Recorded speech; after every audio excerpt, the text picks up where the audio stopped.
taking decisions. So I really feel we are cooperating in terms of making something rather than collaborating.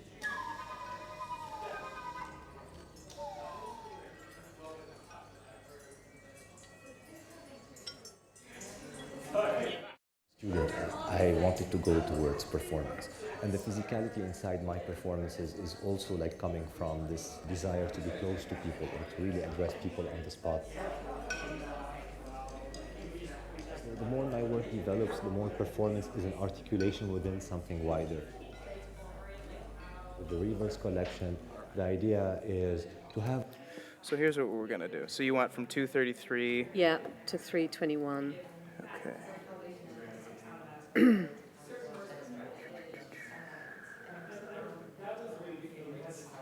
231.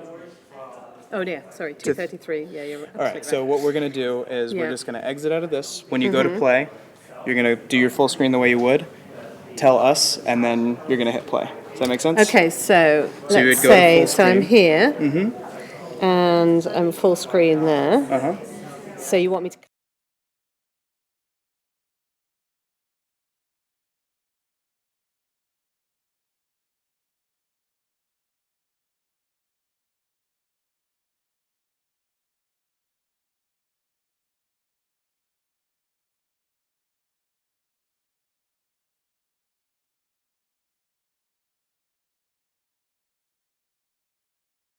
Just because you've... He actually might have turned it down. Okay. So it will. We got a good.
the structure of this lecture, that is not, this series that is not unique.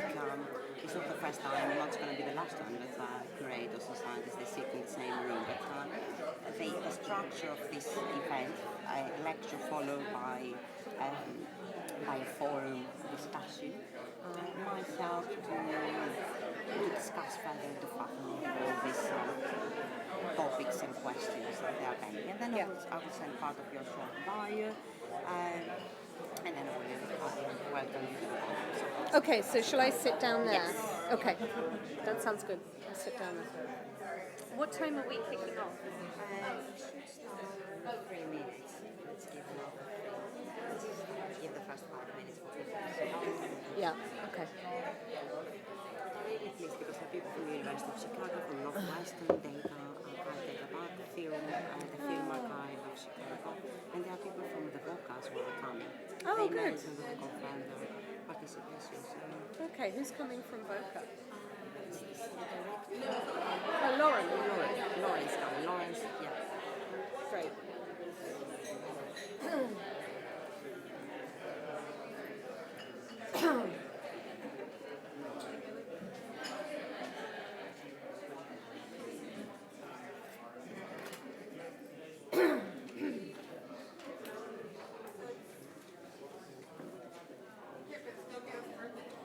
Oh, happy birthday.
So good afternoon, everyone. I'm Maria Kokori, Research Fellow at the Art Institute, and it's a great pleasure to welcome you all to Pip Lawson's lecture. The lecture is part of the Modern Contemporary Materialities lecture and workshop series at the Art Institute. From May 2017 to the spring of 2018, the Art Institute will host 4 lectures paired with scholar workshop discussions on specific topics that impact our understanding on modern and contemporary materialities today. The series will culminate in an object-based art history scholars' day in spring 2018 that will draw together the various threads of discussion advanced over the course of the year. The event considers some of the broad issues and ideas associated with the concept of materiality and, of course, immateriality, and it aims to provide the opportunity to engage much broader section of the visual profession into dialogue, most crucially artists, art historians, curators, conservators, and scientists. Materiality points to the whirling complexity and entanglement of diverse factors, especially in the digital age, in which material, like sound or language, can also be something that is not physical, and it is an effect of an ongoing, I will call it, performance. And especially new meanings multiply further where different global contexts are considered. A work of art to be material is a question of a complex trajectories. If one wants to be complicit with materials, it's not enough simple to point to the fact that some objects are made out of paint, oil, pigments, wood, or stone, and how we react to them. The point is to understand the history of the materials used, to research other contexts in which they were applied, to follow their traces. Focusing on the moments where materials leave behind the confines of the academic art, become willful actors and agents within artistic processes, and react with their audience in a network or connections, this series of lectures aim to map and explore the substances that artists have engaged with, to expand notions of process, time, space, form, structure, contingence, or participation. The cross-disciplinary dialogue will address questions such as, can materiality foster a new method for thinking about art, and what is in its place in the art history studies? What does it mean to give agency to the material, to follow the material, and to act with the material? What is a medium? And what constitutes the materiality of a medium? Its technological apparatus, the epistemic conditions of its gradual emergence and evolution, or its appropriation and use in various cultural practices? How can we write the histories of media without privileging cultural semantics over the technical materialities of media? How do disciplinary epistemology shape or impede our understanding of media? To what extent do media write and conceive of their own history and evolution? And is media art an experimentation with unknown possibilities and unpredictable future? And I have more and more questions, especially after a long discussion with Pip. I have even more questions that increase rather than reduce the complexity of this topic, but I hope this series is going to stimulate plenty of thought-provoking discussion. This is not the first time, and this is not the first event to deal with materiality in modern and contemporary art, nor, of course, is likely to be the last one. And it's also not the first time that scientists and conservators have met with curators and art historians to discuss some of these topics. But I hope that the format of these events, consisting of very focused discussions, will foster the kind of dialogue that will move the curatorial, conservation, and art historian fields forward. It is a great pleasure for me to introduce Pip. Pip Lorenson is the head of collection care research at the Tate and professor of art collection and care at Maastricht University in the Netherlands. She has over 20 years of experience in the conservation of contemporary art, beginning her career in sculpture conservation at Tate and going on to establish and lead Tate's pioneer time-based media conservation section from 1996 until 2010. Pip is committed to interdisciplinary research that serves and responds to art of our time and in exploring what it means for a contemporary art museum to be a research organization. She has acted as the lead for Tate on a number of collaborative research initiatives, including inside installations, collecting the performative, matters in media art, and new approaches to the conservation of contemporary art. In her current role, she develops, leads, and supports research related to the conservation and management of Tate's collection. She receives her PhD from the UCL, University College of London. She's an accredited member of the Institute of Conservation, a trustee of the UK's National Science and Heritage Forum, and a member of the steering committee of INCA, the International Network for the Conservation of Contemporary Art. I would like to especially thank the Stockman Family Foundation for generally supporting the Modern Contemporary Materialities lecture and workshop series, the co-organizers of the events, Francesca Casadio and Jill Bukowski, Ann Goldstein, Sarah Guernsey, Fran Giucari, and the Audrey W. Mellon Foundation. Thanks are also due to many colleagues who provided support and encouragement, Jan Trujillo for her support in the organization of the event, and all our colleagues for audio and video support. So again, my thanks to Pip and to all of you for attending what we hope to be an important and enjoyable event. And without further delay, I would like to welcome Pip upon the podium. Thank you.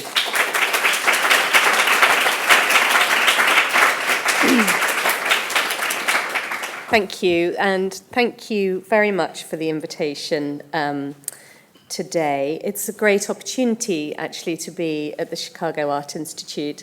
And I'd very much like to thank Maria and the Institute for their invitation, and also Jan and her team for all the great organization that it takes to put something like this together. So in preparing this talk, I've tried to shift my thinking on around two key interests of mine, which I hope will be of interest to you too, about the networks which underpin the making and conservation of works of contemporary art that sit outside the museum, and our connections within the museum to this wider public world. My paper is therefore framed around the following key questions. Can conservation make different connections to our public by making visible the networks of people, skills, and materials that underpin the making of contemporary artworks? And secondly, through focusing on their materiality, can the objects in our collections puncture holes in the skin of the museum? Can a focus on materiality make our institutions inherently more connected and porous? So this, for conservation, means redrawing the boundaries of the ethics of our practice through our connection to the objects in our care and a set of broader cultural considerations. I'm going to discuss these questions in relation to two artworks in Tate's collection. The first is Tariq Atui's The Reverse Collection from 2013 to 2016, and the other is Catherine Yass's Corridors, made in 1994. In what follows, I hope to weave together some recent thinking on the nature of conservation and artworks with some new thinking on how a focus on making might impact our practice and how a focus on the networks underpinning production might help to connect the museum to the world outside and make us more porous. This exploration is iterative, and thank you for giving me a chance to air some of these thoughts today. So materiality is a really odd concept for conservators. We're trained to focus on the material. Our practice is full of unruly materials that ooze and crack and drop and rot and rust and flake and frankly fall apart. Our role could be interpreted as keeping up appearances of the timeless and stable nature of art objects. Conservation traditionally mixes the conservation of the scientific understanding of the materiality of a work and the meaning of the work, where the meaning is expressed in terms of the intent of the artist, or at least what they were trying to communicate or express in a work, or in art historical or critical terms, or in social and cultural terms. Increasingly, conservation will consider multiple forms of meaning and value that are seen as constructed over time and place and weighted differently for different types of collection. Conservation pivots around two questions. What is this artwork, and what am I trying to preserve about it? And because it is a practice, conservation then asks, how best might we try and do that? Conservation has struggled to raise its gaze from these fascinating materials. When Robert Morris famously declared, the object has not become less important, it merely has become less self-important, namely, having given up an exaggerated sense of its own value. He signals a need for conservation to broaden its gaze to consider in some circumstances that the material may be contingent. Its significance may differ depending on the way in which meaning has been constructed for the artwork. And here's the shocker. The materiality of an artwork may no longer be synonymous with what is important to conserve. So conservation is an emerging academic discipline. Its development can be usefully compared to other practice-based disciplines. However, as yet, it has not suffered some of the conflicts between practice and theory that have beset areas such as business or management studies. In recent years, important theoretical work for the conservation of contemporary art has been carried out both by research practitioners, and in my little world, the important people have been Monica Marchesi, Sanika Stickler, Hannah Holling, Jill Sterrett, and Glenn Wharton, amongst others. And also there are those from other disciplines, for example, philosophy, Rennie van der Waal, and ethnography, Fernando Dominguez Robribo, and Vivian Van Cez, and then sociology, Jan Maron Tate. And of course, there are art historians who've also cared about conservation issues, like Tina Fisk, as well as many others. So some of the theories which have gained traction include the notion of autographic and allographic from Nelson Goodman. These were ideas that were very important to me. Stephen Davies and the ideas of work defining properties for the less material things like musical performances. Bruno Latour's actor network theory, Gérard Genet on immanence and plurality, and Jacques Derrida on translation.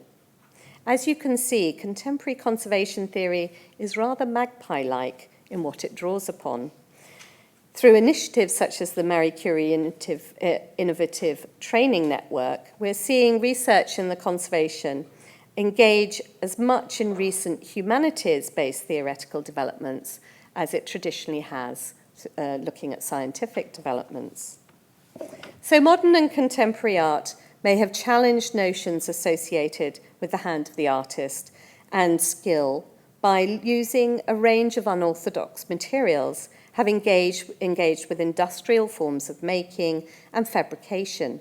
However, it has also foregrounded its materials, whether we're talking about the organic felts,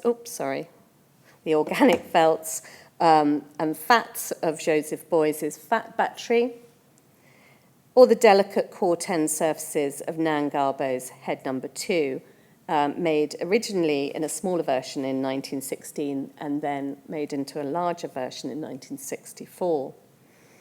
Of course, here we see the removing of all censor about what might constitute an artistic medium. For time-based media artworks, what disrupts the normal focus of conservation is the way in which they resemble an event rather than an object, acting as installed events which bring together assemblages of different elements to perform the work each time it is displayed.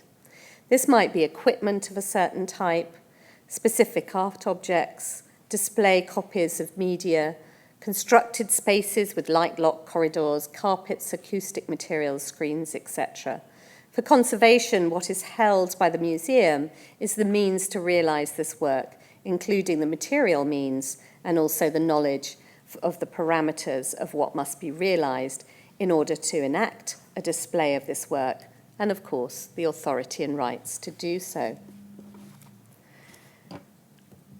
Whilst all areas of conservation practice concern what might be called hybrid assemblages, there is something in the realization of time-based media works of art that brings this sharply to the fore. Not only is time-based media conservation focused on the ability to bring together technologies, equipment, and the properties of space and viewing conditions, such as acoustic properties or perhaps light levels in the room, all dogged by the constraints of technological change, obsolescence, architecture, and budget. But they are also often bringing together people, skills, and technologies, a technological infrastructure to produce the display material. This dependency is particularly keenly felt when displaying media that is moving from the obsolete to the rare, such as 35mm slides, 60mm film, or audio tape cassettes, or where the complex dependencies of a live environment require almost constant maintenance, as in software-based art.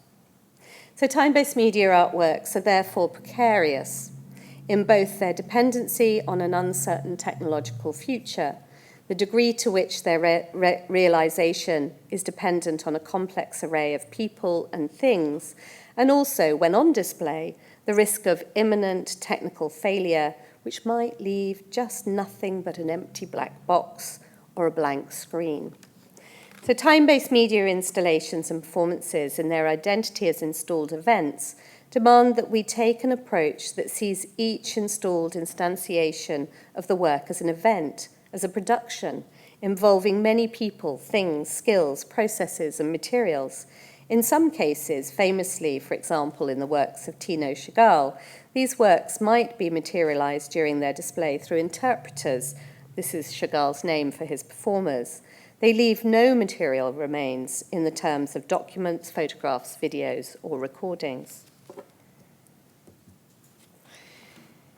So the questions that shape this presentation are grounded in practice. They are also informed by a belief that art is the result of human and non-human agents, and the making of art is a relational activity, bringing together the social world and materiality, and driven by desire. The dimensions of interest are time, geography, ecologies of people, skills, technologies, materials, and ontologies which unfold. Artworks create trajectories over time, and networks which involve relationships between places. Artworks operate within particular ecologies, and I'm particularly interested in the ecologies of making. Artworks exhibit unfolding and at times parallel identities, for example, through additions.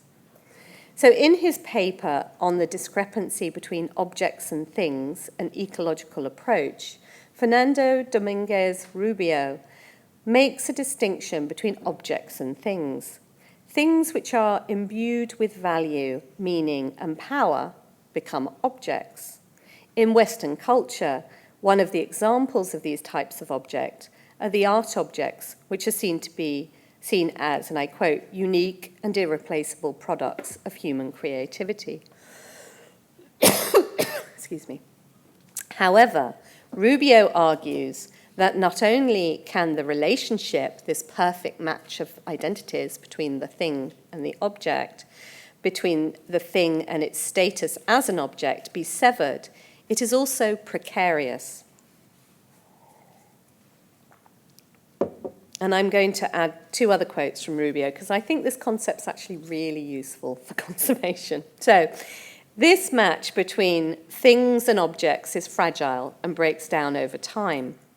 The reason for this is that things, qua material process, are always changing, and as they do, they undo objects as well as the social relations and meaning that are threaded through them. He goes on to say, although the museum cannot halt the movement of things, it can at least aspire to slow it down, to sustain, for as long as possible, the illusion of a timeless art object. For that is, after all, what an object is, an identity that has to be negotiated and maintained through change until the discrepancy between objects and things makes that identity no longer possible. I think this is a really useful way of thinking about conservation, and I like this recasting of conservation as concerned with keeping the identity of the thing and the object aligned. And certainly it sits well with collections that are not static things, but unfolding, partial, and becoming. Maybe, in fact, that's all our collections. In the 1990s, many of the works which I dealt with as a time-based media conservator were aspirationally, ontologically stable. So here I'm thinking about works by artists such as Bill Viola, Stan Douglas, this is one of Stan Douglas's works, Steve McQueen and James Coleman. And I picked this image actually because it does show this sort of rather beautiful space that's being created. They wanted to be more stable than the technological environment and their ontological status as allographic rather than autographic works allowed for. Stability was experienced by some artists as unfulfilled expectation, as technological change impacted their work in unexpected and often undesirable ways. Undesirable not least because these very precisely specified works, change was really not desired. However, more recently, increasingly I've had the privilege of working with artworks which defy ideas of completeness and continue to want to unfold within the museum. Works which offer conservation a very different proposition from the works that I spent my time with in the 90s. Works which arise from a different frame and ask for different approaches. These are works which have a more adaptive DNA, including within them instructions for growth and development. Here, the shift of focus to notions of practice provides a fruitful perspective to characterize the different roles which are part of this ongoing engagement. There are different ways in which works of art might unfold. They might unfold as we seek to know them better, within the variety of different knowledge-producing cultures we approach a work from, whether art history, conservation, curatorial, or artistic practice. They might unfold over time whilst on display, as with time-based media and performance works, or for some contemporary artworks, they might unfold as the objects of artistic practice through the ongoing engagement of the artist. In her paper, Objectual Practice, this is from 2001, Karen North-Cetina, who actually focuses on high-end scientific environments, so she looks at high-end biology and physics. So the focus in this paper is on knowledge-centered professional practice, which she characterizes as both creative and constructive. It's the type of practice that is present when we confront non-routine problems. And she sees this practice as relational rather than performative, meaning that it's focused on the relationship to a differentiated epistemic object, so the focus of our knowledge production, rather than habitual tasks. What she foregrounds is our relationship to the things we're engaged with as epistemic objects during our knowledge-producing activities. So, responding to the diversity of artistic practice and the changing nature of art, I'd like to argue that if we characterize the objects of contemporary art conservation depending on our practices, culture, and questions, which we're being asked both by the artist and conservator, the art historian, and the curator. So this idea is that we've got the artwork as the sort of focus of all this activity, and actually that artwork is for us a different sort of epistemic object. And the sorts of questions we bring to it and the sorts of responsibility and authority we have over it are really dependent on our practice.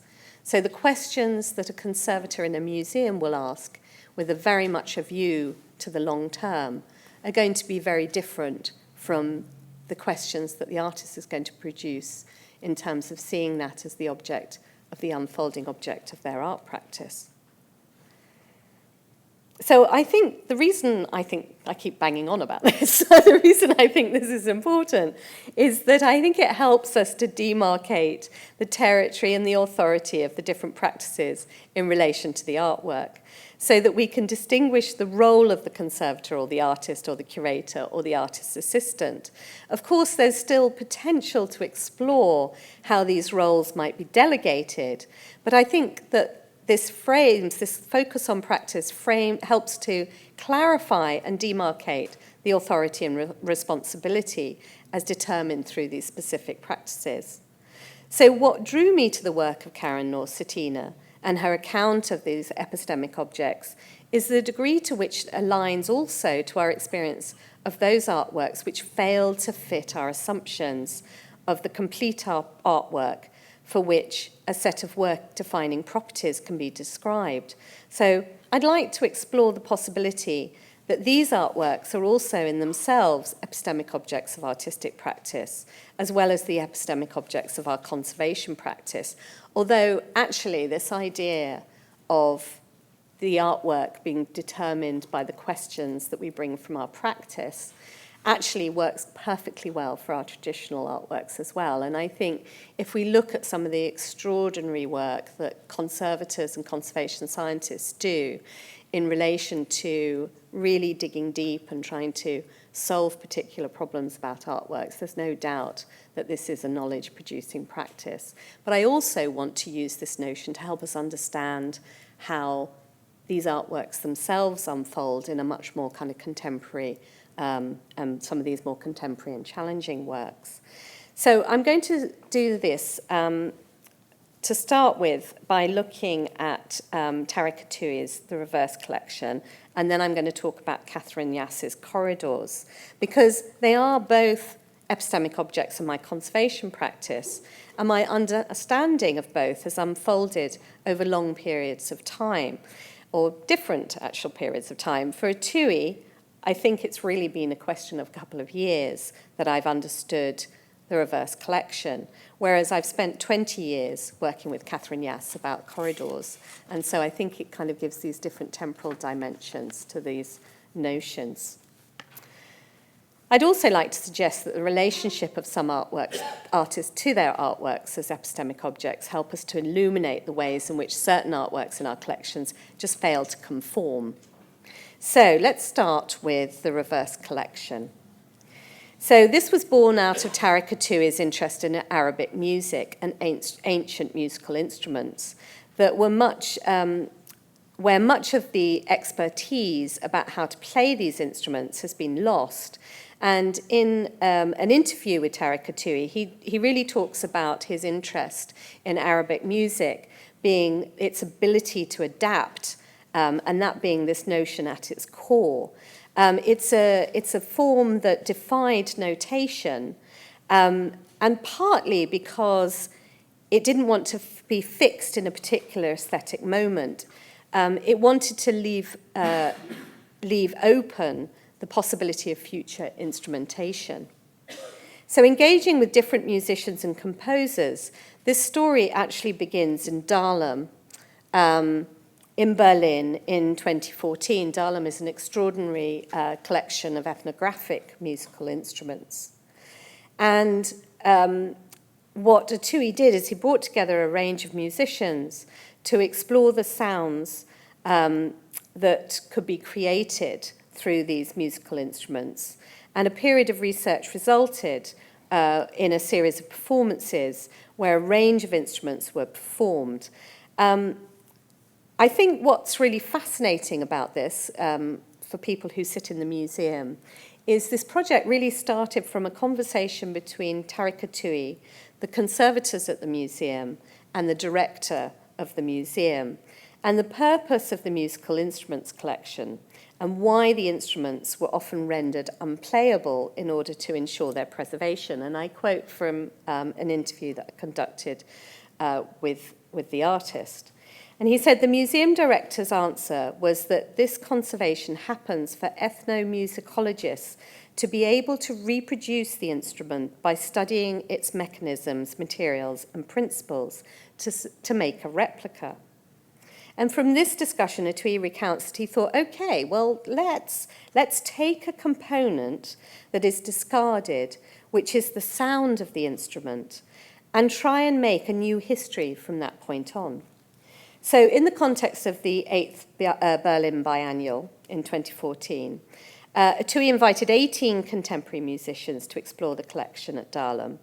And he created a number of soul recordings. There were a number of constraints that they worked in regarding which instruments and whether they could tighten strings or how they had to wear mouth guards for some of the wind instruments because of the chemicals that had been treated. But, so there's this quite extraordinary amount of effort went in to create these performances from which a recording was made. And then from the recording, from these sets of performances, Atui basically created a mix, and he sent this mix to different instrument makers. And in response to this recording, they created 7 new musical instruments. So he separated out for woodwind, strings, and percussion, and then sent these recordings off. So we have the new instruments at this point. It's quite a complex tale. And then he invited composers. He wasn't done at this point. He invited composers, musicians, and instrument makers to then perform with this new set of musical instruments, first in a series of performances known as the Reverse Sessions in Mexico City in 2014, and then later with 25 musicians, which then came to influence the work that happened at Tate. So I'm just going to, this is the installation in Curizmanzuto Gallery in Mexico City. And then this is an image from the performances at Tate. And what I'm going to do is we're just going to play a little bit of this recording. So, hold on.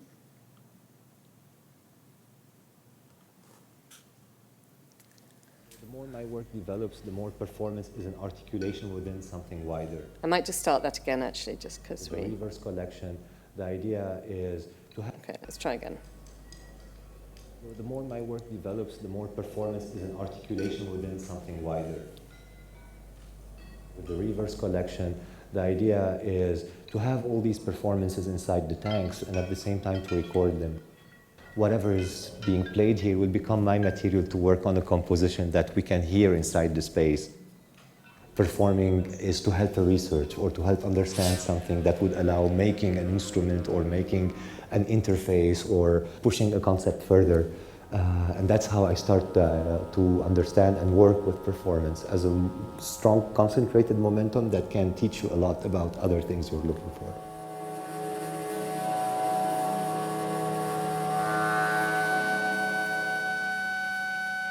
The idea of audience becomes... Okay. That is on Vimeo, so feel free to watch the whole wonderful thing now.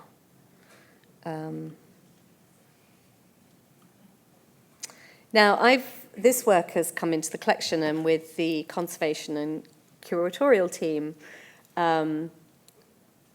obviously we're working across a number of issues. One is that these instruments will be replayed, so there are concerns about how we might manage the remaking of those in the future, because they're very fragile, some of them. But Tarek Katou's been extraordinary in that not only has he done quite kind of beautiful, I don't know if you can see this, but beautiful diagrams illustrating the instruments. He's also done individual videos which help people to understand what it means to maintain and play these instruments.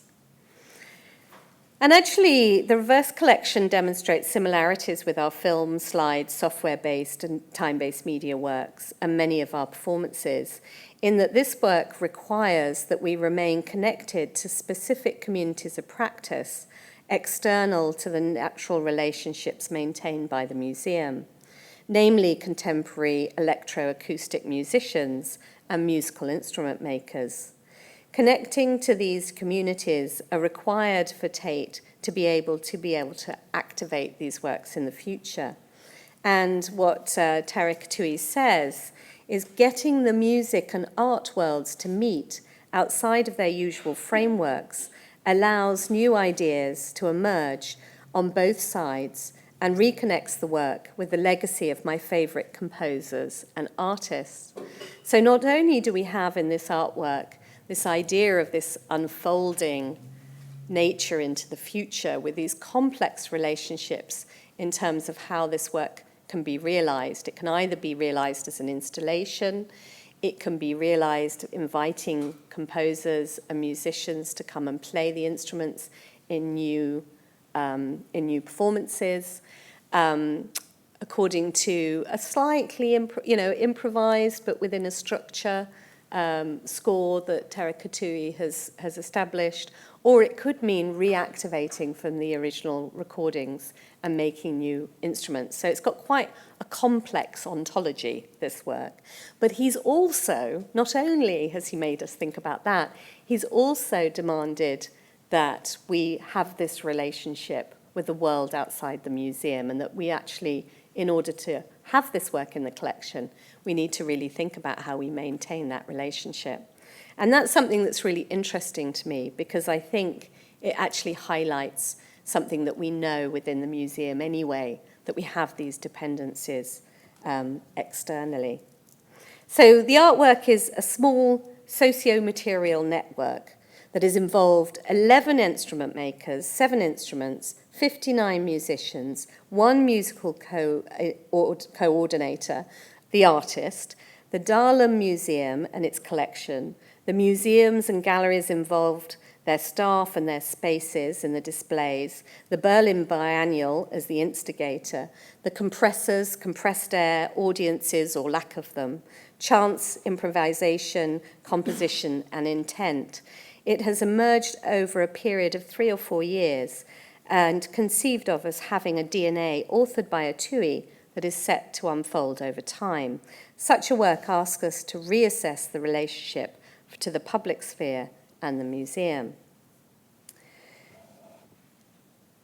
So I'm interested in this threshold, and so thinking about going back to some of these ideas that we know about the history of the museum, I think it's useful to return to the 1955 essay, The Valéry Proust Museum, where Adorno famously presented a dilemma between two conflicting propositions: the necessity for objects to be locked in the museum for more democratic access instead of private houses and for preservation, and the fact that in his mind this resulted in the removal of these artworks from their context, putting them at risk of irrelevance. And I quote the most famous passage. The German word museal, or museum-like, has an unpleasant overtones. It describes objects to which the observer no longer has a vital relationship and which are in the process of dying. They owe their preservation more to historical respect than to the needs of the present. Museum and mausoleum are connected by more than phonetic association. Museums are like the family sepulchres of works of art. They testify to the neutralization of culture. Art treasures are hoarded in them, and their market value leaves no room for the pleasure of looking at them. And I think there's something here of this critique in Tara Couture's relationship to the musical instruments within the Dahlem Museum. But as Didier Meleuve has written in Museum Memories, the museumification of art has been taken as a symptom that art in the modern period is no longer integrated into living praxis, but an object fit only for historians, connoisseurs, curators, and cultural officials. There is a notion of authenticity at work here, where art in the museum is considered inauthentic, in that it is removed from contemporary culture and real life. There is the idea that art has an original context that exists outside the museum. This preoccupation with breaking down the division between art and life is something that we see in a number of strands of contemporary practice. And we can think of a couple of these, but actually I think one that's quite useful to refer to, and I could zoom back because I put it in the wrong place, but this Tanya Bruguera's work, Tatlin's Whispers, number 5. Maybe I will have a quick zoom back. Shall I quickly zoom back? There we are, this one. So this work is only able to be realized should the relationship between certain political and cultural structures remain, so namely the use of horses and control of crowds and the proximity to civil unrest, etc. So this concern for the threshold between the museum and the world outside is echoed in the questions we posed as one of the frames of this paper. Namely, can a focus on the networks underpinning the production and conservation of art provide ways of creating connections with the world beyond the museum? Is this a way of creating a more porous threshold? A driver for this is, however, not a sense of authenticity as expressed by Adorno, but rather a question of social justice and a desire to democratize access to our collections. I would like to hazard a suggestion that by making visible the making and maintenance of our collections, we make visible the labor and also the desire to create something which sustains these extraordinary projects. I think these are things that have resonance for us at Tate, not only related to questions about our audiences or constituents, but also how we communicate that very museum-y part of Tate, namely activities related to conservation.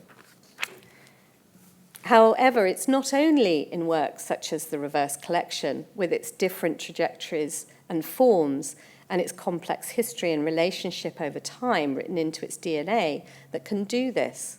Whilst the Reverse Collection explicitly intended to connect the museum and a contemporary musical community, our second example, Catherine Yass's photographic series, Corridors, does so simply through its making and its materiality. So it zips through to find Corridors. There it is. Keep an eye on time.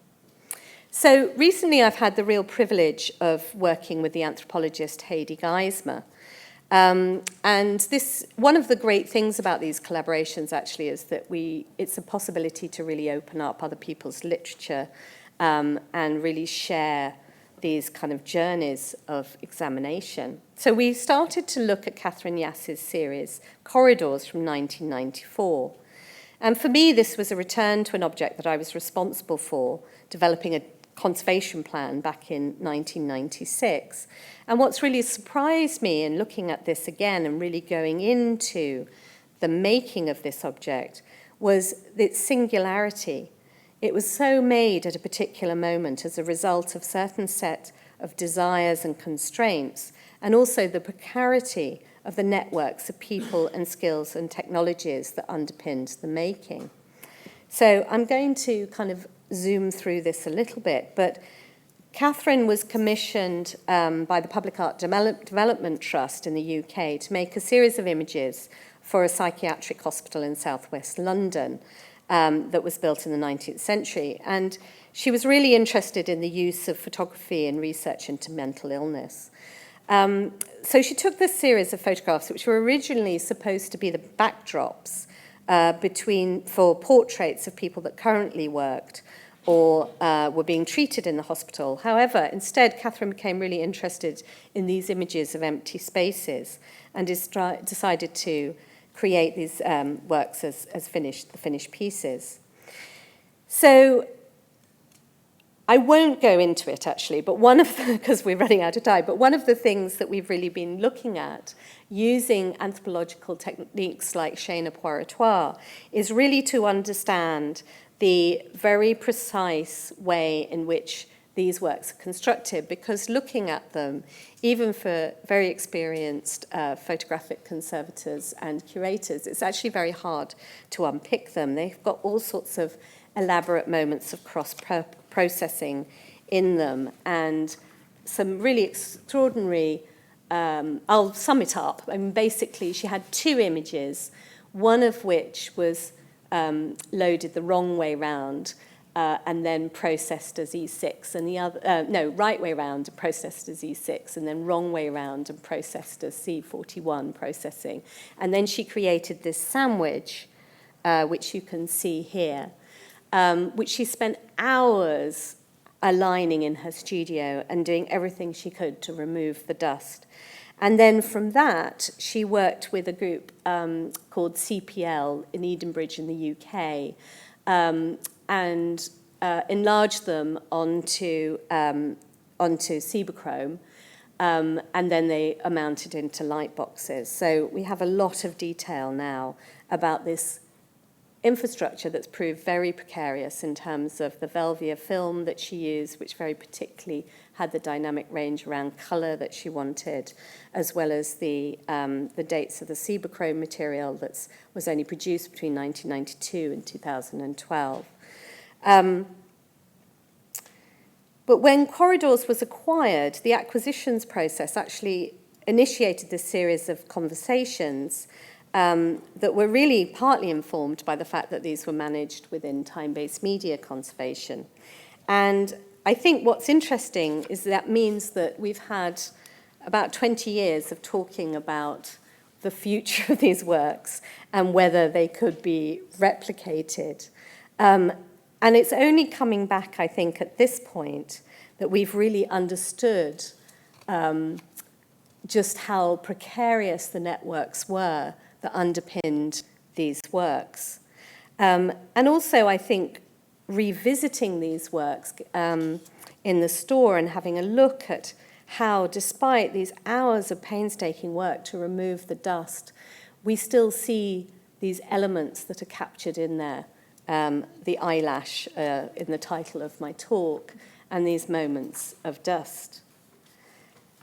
We've also managed to talk to some of the people who were involved, and people who were very quickly made redundant, whose skills were also seen to be quite rapidly made redundant. So we're uncovering this story which really links us to a whole infrastructure, a network of skills through this particular artwork, which actually speaks to all sorts of concerns not only for the local, but also actually the global, as the email I got about the discontinuation of Cibachrome from Kodak referenced the rising cost of silver. So I think these works really offer, through their making and their materiality, stories that actually do connect the world in a very immediate way to the objects in our collection.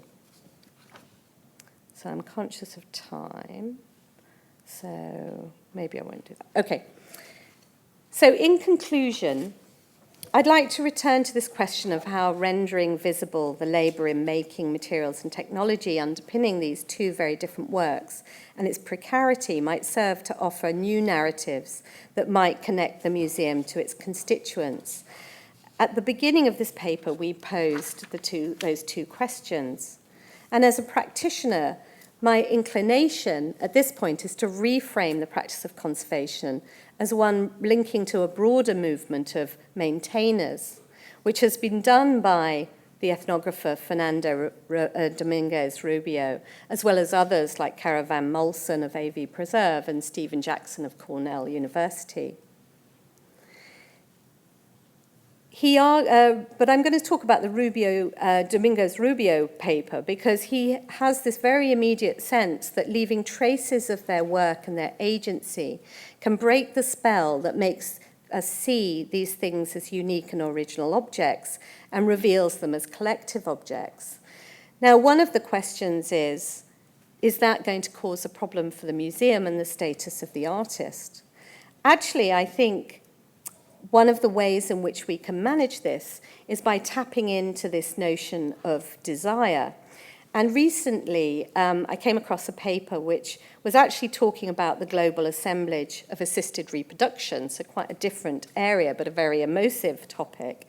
And the paper, which is, it's assemblage thinking, the an actor network theory, actually it's on the screen here, gives us a possibility in which we can think about the notion of desire and the artist so that we see this as a positive and productive force that's able to form these connections and enhance the sort of power of the bodies through these connections without really removing the idea of the artist as a bit of a prime mover.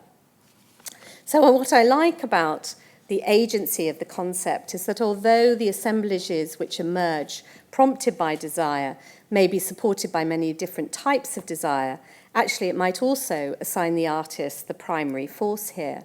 So working with art and artists, it is the singularity of the vision involved in the production of these works, as diverse as Catherine Yass's corridors and Tarek Atoui's The Reverse Collection, and their ability to mobilize those involved in the making of their work, which is consistent.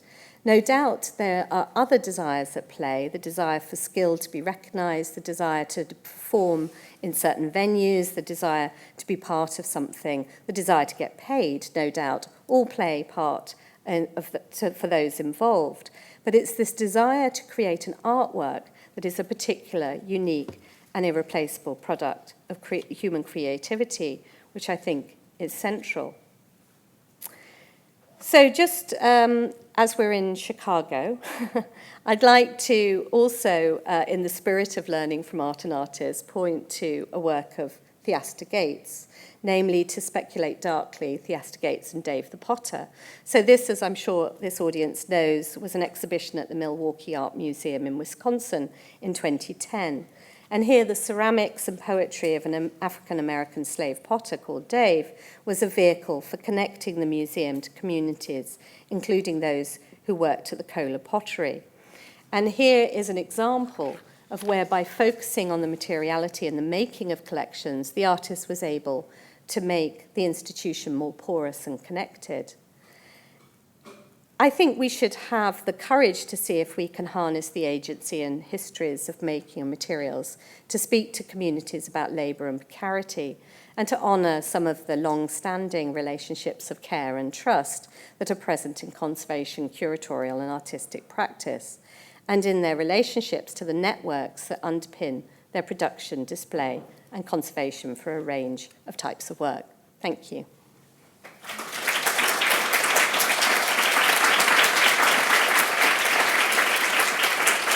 Yeah, you got there. And there is time for questions. Do you have any questions? Did that make sense to anybody? I mean, I guess what I was really interested in doing, I mean, I've worked with all these networks of people who produce films for us, who produce the slides. They're kind of these invisible people we absolutely depend on. And some of them also, you know, artists depend on extraordinarily. And I think these histories are actually very invisible. And it's only when you look back and you realize how much we know about these people within the museum and what these tales, when you phone them up and you find out, oh yes, this extraordinary printer has now become a postman, you know, you realize these stories about the precariousness of these technologies actually have real resonance, I think, to the worlds that we're all living in. And I can't help thinking that actually our public, people we call our constituents, because we're about to have an election, but, you know, I like constituents because they've got a stake in this, would be engaged with. And that's something that actually, with our deep return, you know, we always go back to the object. And in professions like conservation, the object is our starting point. But actually, we can see how these stories could make real connections outside the museum. Is anybody else having discussions like this in their museum? Somebody at the back? No. Different question. Yeah, so this is, I'm an educator here. I'm in charge of learning and public engagement. And I love your paper in terms of the questions that it raises, for instance, in terms of how we communicate with our public about what is the work of art, especially with works like these that you've presented, but especially, you know, the performative works that when they get presented in the context of the museum, oftentimes they feel very fragmentary, they can appear very obscure, they can appear very kind of esoteric, and yet it's partly because maybe we're only presenting one side of it, we're not presenting them, as you described, as a kind of network of material and social relationships. And so how might this change, in fact, how we can be talking about works of art with our public is just wonderful. Thank you. I mean, I've been playing with kind of creating maps of these things, you know, and I think,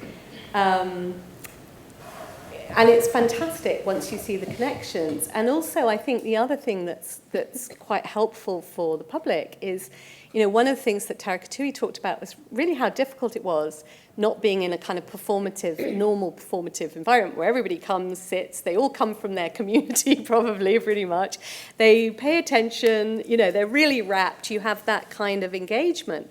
Whereas when he was displaying, you know, and performing his work in the tanks, you know, people drift in and drift out. So they actually developed a whole different way. He talks about playing inward, of playing because he could no longer rely on that audience. So it's also just to see the impact that coming into this context will have on their work as well that I think is interesting. Yeah.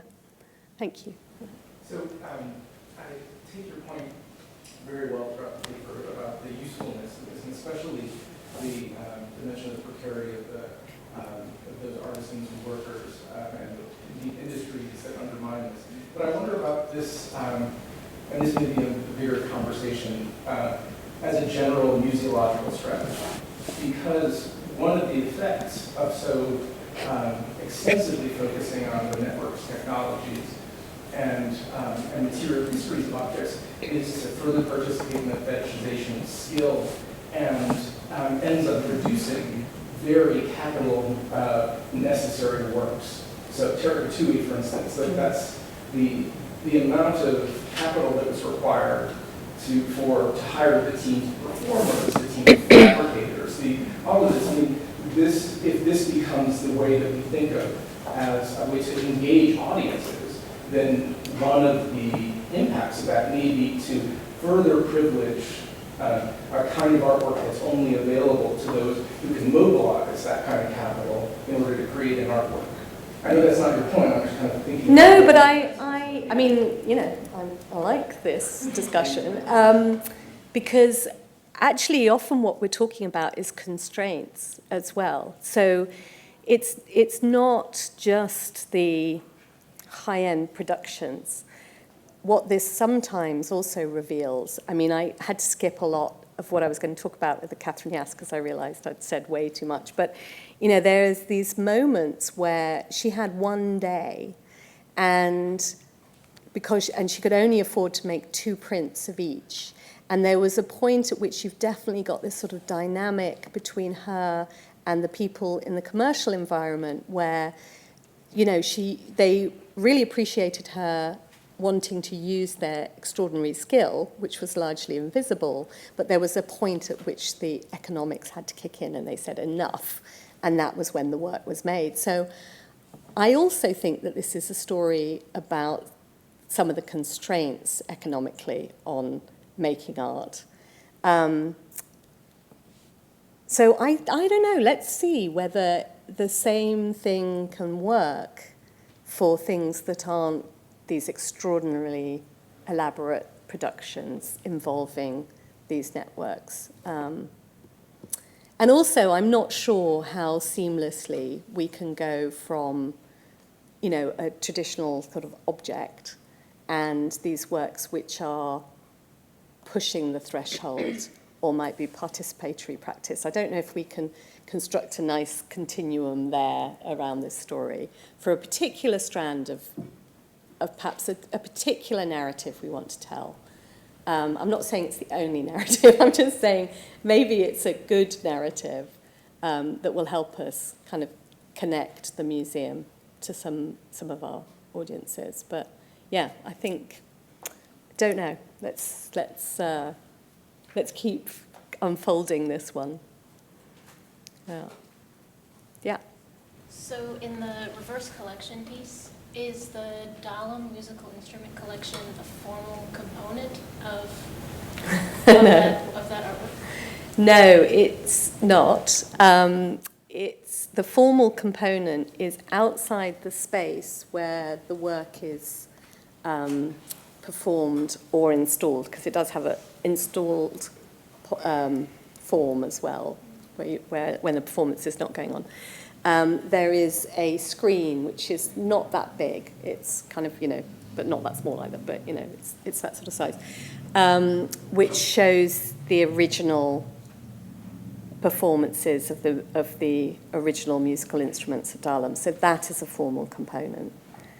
And it's quite nice, actually, I think, that structure, because it reminds me of Bruce Naumann's Mapping the Studio to Flip Flop, Fat Chance, John Cage, where outside there's a little kind of area where you see his notebooks, his logs, so it's almost like revealing some of that story and then the artwork. So it's quite nice structure, I think. Yeah. Thank you so much. I was really struck by how polemical your talk became in the center as you were unfolding your argument, and a word popped in there, so I just wanted to put a little pressure on the role of the conservator in this polemic, and to understand what you meant to say when you brought up authenticity, because I thought I heard you say that more important than authenticity are these questions of the extending outward into the network, the social justice, the democratic access. I think that this is really provocative, and I wonder, is this a call for conservators to reframe the way they think about their practices from looking inward to looking outward a little bit more? Or how would you place the conservator in this kind of expanded or expanding field of engagement? Well, I think one of the things I was trying to do was, I suppose there's so many different notions of authenticity. And there is one which, you know, is preoccupied conservators about sort of notions of the original or what it is we're trying to preserve. There's also this other one which is often forgotten, which is this Adorno notion, which is quite different, which is this connection to an outside world. So it was more trying to think about notions of authenticity which might not be the sort of notions that conservators necessarily focus on, which are notions about a connection to an outside world. But even that, I think, in a way, the notion of authenticity is redundant for us there, because I think actually notions of social justice have become more important in terms of the discourse than the way that they were historically framed. So anyway, so I think in terms of the conservator, I think I'm probably thinking more about the museum, but thinking about how we might harness and make visible some of those practices within the museum, which at the moment are completely invisible externally. And I think we've got to move away. This is, my personal kind of view. But, at the moment, we're still very dominated with this mode of display as our primary form of communication.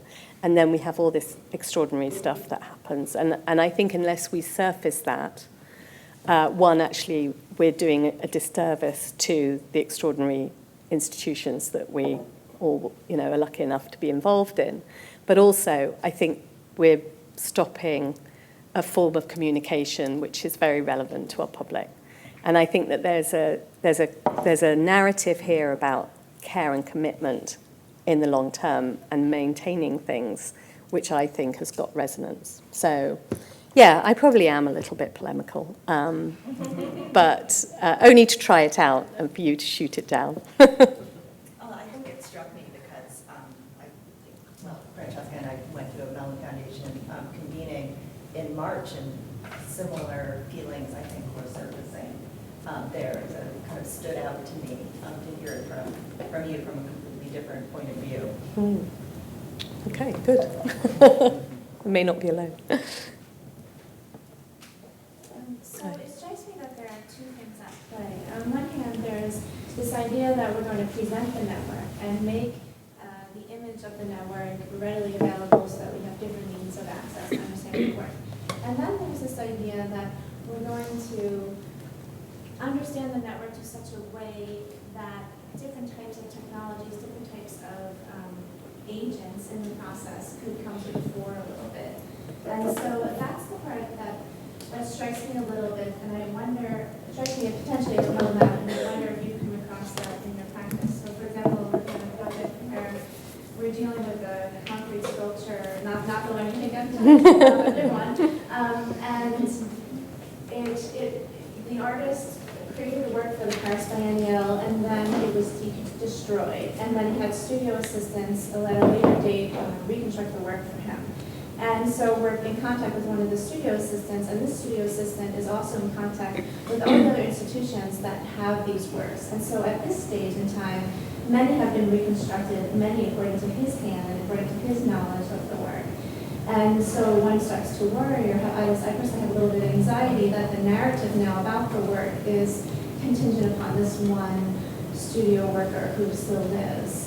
And so that maybe we put too much emphasis on one part of the network over the artist's original intentions. So I'm curious if you can... Yeah, I mean, this is kind of also this idea of the fetishization of skill, which is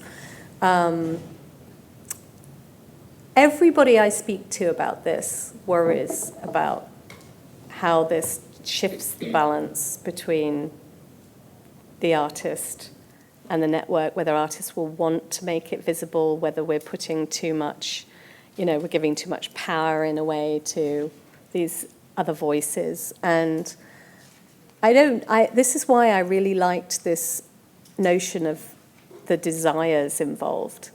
Because actually, if you look at something like Tariq Atui's, there's nobody's going to doubt that he is like the number one mover and shaker in this thing. And he's tapping into all sorts of other desires, And so I think that might be a useful way to still understand the dynamics of these different relationships. Whether in practice that is a risk, I think you're sort of saying that you're uncomfortable with how it's panning out. And I think we do see that between different studios and issues of control. But I don't know, I wonder if we made the whole thing a bit more transparent, we might move the discussion forward from where it is at the moment, which often just seems to be a slightly kind of behind the scenes arm wrestling for control. So we do have time for another more question, then the discussion can be continued about your Thank you very much. Thank you.